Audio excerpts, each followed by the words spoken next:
এবার রায়গঞ্জের দিকে নজর রাখতে হচ্ছে, কারণ সেখানে বাস টার্মিনাস নিয়ে কোটি টাকার রাজনীতি। বাস টার্মিনাস প্রকল্পের জন্য বিজেপি সাংসদের 1 কোটি টাকার তহবিল বরাদ্দ নিয়ে এই মুহূর্তে তুঙ্গে চর্চা। বিজেপি সাংসদের তহবিল গ্রহণে দোলাচলে তৃণমূল পরিচালিত রায়গঞ্জ পুরসভা। উন্নয়নে কেন রাজনীতির রং দেখা হবে, এই প্রশ্ন স্থানীয়দের।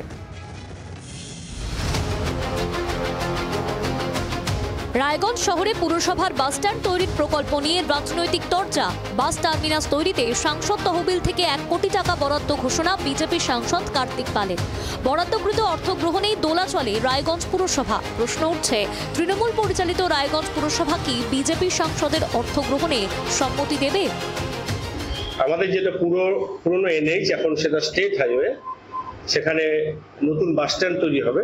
পৌরসভাকে আজকে প্রপোজাল দিলাম যে সেখানে প্যাসেঞ্জার সেট থেকে শুরু করে সেখানে ওয়েটিং রুম এবং ফিডিং রুম সহ আর অন্যান্য যেগুলো জিনিসপত্র দরকার তার জন্য অ্যাপ্রক্স 1 কোটি, সেটা কম বেশি হতে পারে, 10-5 লক্ষ।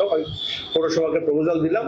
এবার পৌরসভা যদি আমাকে সেই প্রপোজাল অ্যাকসেপ্ট করে, অবশ্যই আমি আমার যে পিলারের ফান্ড আছে সেখান থেকে সেই টাকাটা আমি স্যাংশন করে দেবো।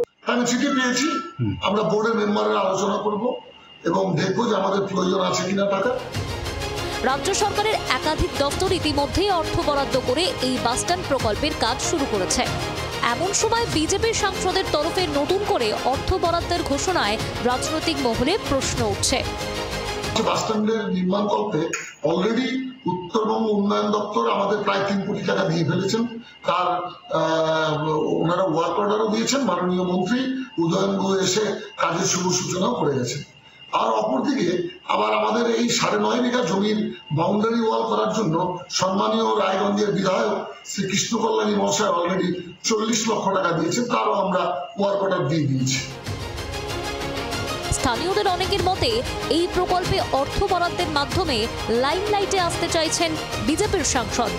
বছরে কিন্তু আমরা কোথাও কখনো দেখিনি যে উনি আমাদের রায়গঞ্জ বিধানসভার জন্য বা উত্তর দিনাজপুরের জন্য কোনো কাজ করেছেন।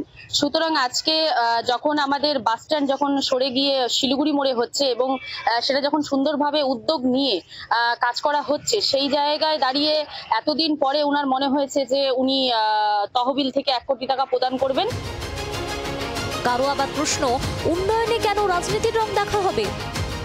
রায়গঞ্জের সাধারণ নাগরিক হিসেবে আমরা চাই রাজনীতির ঊর্ধ্বে উঠে এসে উন্নয়ন।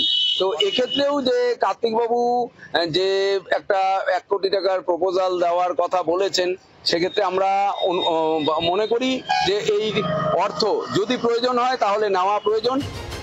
শেষমেশ কি রাজনীতি থেকে আলাদা হতে পারবে রায়গঞ্জের উন্নয়ন, নাকি মুখ্য হয়ে উঠবে তৃণমূল বনাম বিজেপি দ্বন্দ্বই? পুরসভার সিদ্ধান্তের উপর বিষয়টির জল কোন দিকে গড়ায় তাই এখন দেখার। ভবানন্দ সিংহের রিপোর্ট, জি 24 ঘন্টা। বাংলার আওয়াজ, বাঙালির আবেগ, জি 24 ঘন্টা।